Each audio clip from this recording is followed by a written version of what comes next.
교육부에서 모든 학생의 성장을 돕는 공교육 내실화 방안을 발표를 했습니다. 학생들에게 맞춤으로 모든 학생들이 적절한 교육을 받을 수 있도록 공교육의 힘을 키우겠다는 논리인데요. 어떤 내용들이 포함되어 있는지 한번 살펴보도록 하겠습니다.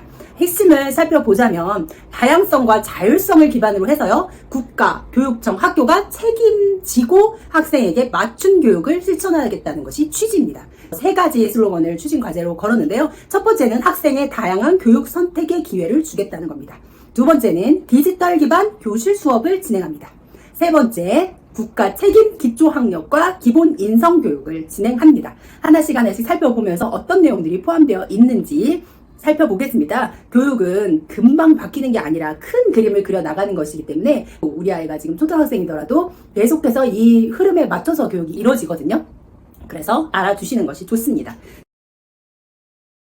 학생의 다양한 교육 선택의 기회를 제공한다는 것은 무슨 의미일까요? 고교 학점제를 안착시키겠다고 합니다. 진로에 맞는 과목 선택의 기회를 확대하고요. 성취평가제를 적용합니다. 성취평가의 신뢰도를 높이면서 최소 성취 수준을 보장하는 것을 통해서 고교 학점제가 자리를 잡게 하고요. 이 고교 학점제의 결과를 대입과 연계시킬 수 있도록 방안을 강구한다고 하네요. 또한 학교 교육의 다양성을 확대합니다. 고교 유형을 다양화해서요. 일반고 전환 예정인 자사고, 외고, 국제고를 존치하는 것으로 발표를 했습니다. 공교육 내에서 학생과 학부모가 원하는 다양한 교육을 선택할 수 있도록 한 것이죠. 기존의 외고와 국제고는 특목고 지위를 유지하되 희망하는 경우에는 국제 외국어고 유형으로 전환할 수 있도록 허용을 하게 됐습니다. 또한 직업교육을 다양화해서요. 첨단 분야 중심으로 신규 마이스터고를 지정하고 희망하는 마이스터고를 대상으로 학과를 개편해서 시대에 맞게끔 마이크로 융합과정을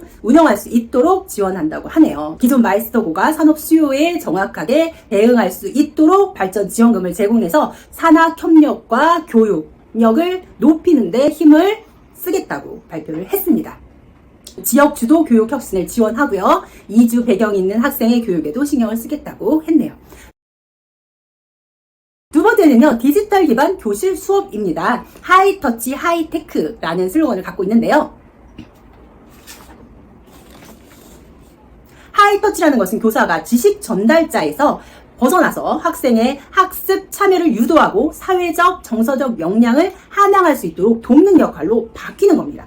이것을 어떻게 하느냐? 하이테크로 AI 디지털 교과서나 AI 코스웨어 등을 통해서 디지털 기술을 활용해서 개인별로 최적화된 맞춤 교육을 제공하겠다는 겁니다. 2025년부터는 수학, 영어, 정보, AI 디지털 교과서가 도입이 됩니다. 디지털 교과서를 분석한 학습 정보를 통해서 학생에게 수준과 이해도에 맞는 맞춤 교육을 제공하겠다고 하네요.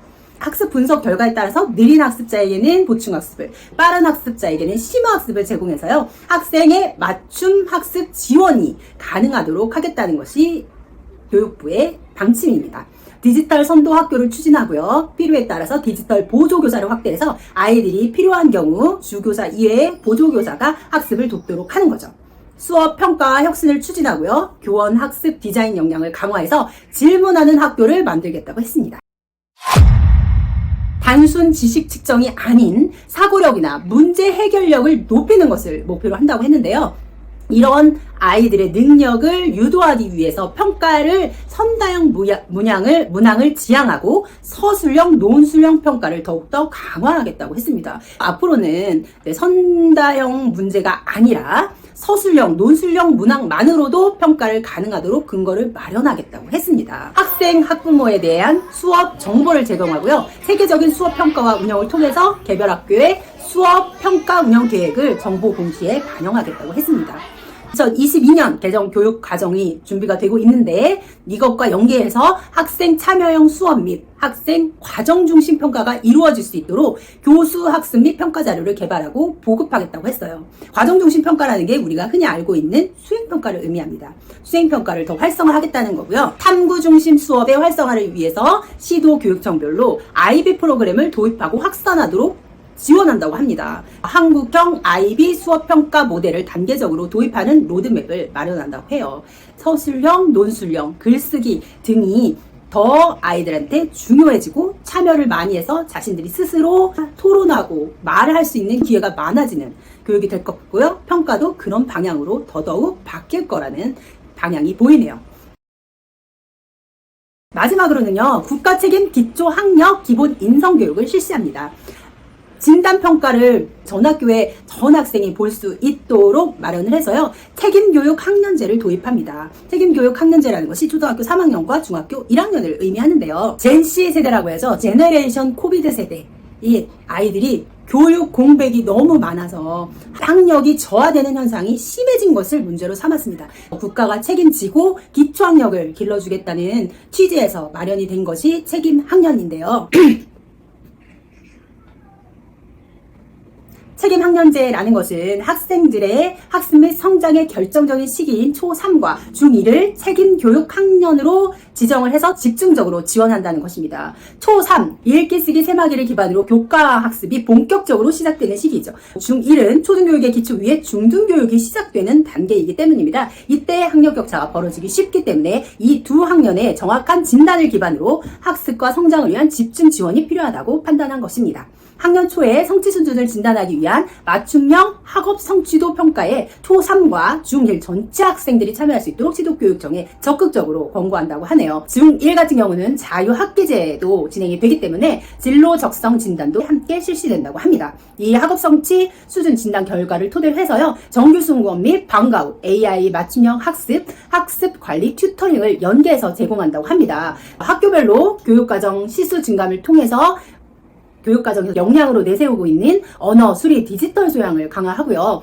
이때 조금 뒤처지는 미달 학생이 있으면 학습 도약 계절 학기를 도입을 해서 방학 동안에 그것을 보충할 수 있도록 지도한다고 합니다. 교사의 역할을요, 가르치는 사람에서 배움을 촉진하는 조력자로 변화시킵니다. 지식을 전수하는 교사가 아니라 사회 정서적 역량을 관리하는 것을 교사의 역할로 변화한다고 해요.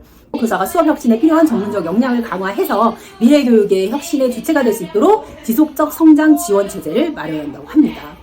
아이들이 학교 적응이나 심리 정서, 공동체 의식 등에 대한 사회 정서 지표 조사를 통해서요, 학생의 성장 정도를 측정을 해서 학업 적응이나 친구 관계, 학교 생활, 사회성, 소속감, 자기 이해, 안전 등의 문제가 있는 아이들을 학생 맞춤 통합 지원을 통해서 아이들한테 필요한 사회적, 정서적 지원을 제공해 준다는 거죠. 학생들의 회복 탄력성을 높여줄 수 있는 프로그램을 개발해서 학교에서 적극적으로 활용하고 지원한다고 해요. 디지털 시대에 필요한 윤리교육과 상대방의 입장을 이해하고 존중하는 습관을 형성하기 위한 인성교육도 강화한다고 합니다. 체육활동을 일상화해서요, 다양한 수준별 활동으로 체력과 신체 역량을 기르고 인성과 시민성을 함양할 수 있도록 돕고요. 예술 활동도 강화를 해서 아이들의 정서를 키워주는 활동을 계획하고 있다고 합니다.